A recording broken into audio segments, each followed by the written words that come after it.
Hello everyone, my name is Leon Carranza. I just graduated high school and I'll be attending Cornell University in the fall where I'll be majoring in architecture.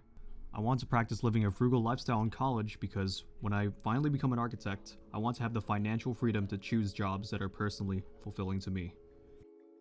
I want to take on projects that allow me to design more equitable spaces. This work starts by taking care of myself financially first. Here are a few practices that I'm planning to implement and that I'm already implementing into my life to save money in college. Number 1. Document all the money you spend and save in a spreadsheet, preferably a digital one, such as Excel or Google Sheets. Documenting when, where, and what you spend your money on will make you more accountable to taking care of yourself financially. Here's a screenshot of the format I've been using to keep track of my expenses. Yours doesn't have to look exactly like mine, as long as you keep track of the when, where, and how.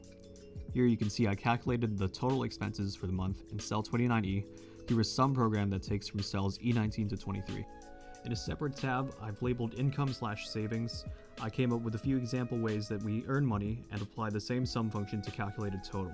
Going back to the previous sheet, I created another cell and added a minus function to subtract the total expenses in cell E29 with the total in income I got from the separate sheet.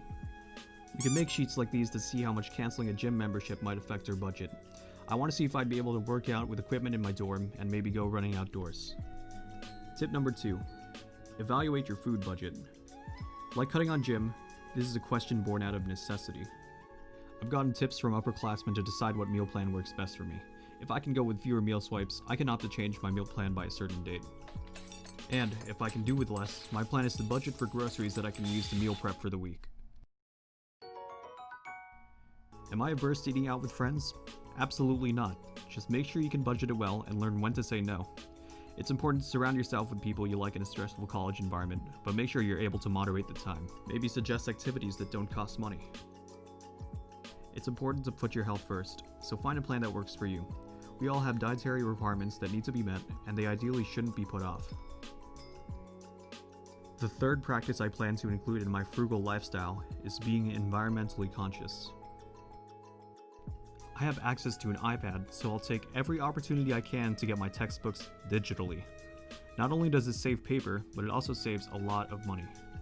I can annotate these textbooks and take other notes using PDF markup apps like Notability. I don't think a lot of students drive in my school, but this might be a useful tip for you. Create a carpooling schedule with your friends who might drive. It saves on gas and money. Reusable containers save on throwing bottles and other items used to store food. They can also save trips to the grocery store. I already practice this at home. Bring your own reusable bags to the supermarkets. Sometimes the store might even offer you a slight discount. My last tip is to be in the right mindset to save. All of the previous tips are contingent upon our ability to make saving a habit. I personally find it important to realize the economic situation my country, the US, is in right now. On top of a recession due to the pandemic, the student debt crisis is at $1.6 trillion. You might have a family member in debt. You might have a friend in student debt. But even if you don't, all it takes is a quick internet search to show how student debt is deep-rooted in so many of our lives. It's important for me to never forget the bigger picture, to realize why I want to design equitable spaces and why I want to be in a good financial place to do so. Above all else, it's important to find out why you want to save money. Where do you see yourself after you graduate? What choices do you want to make? In any case, just remember that all the small ways that we save right now will add up.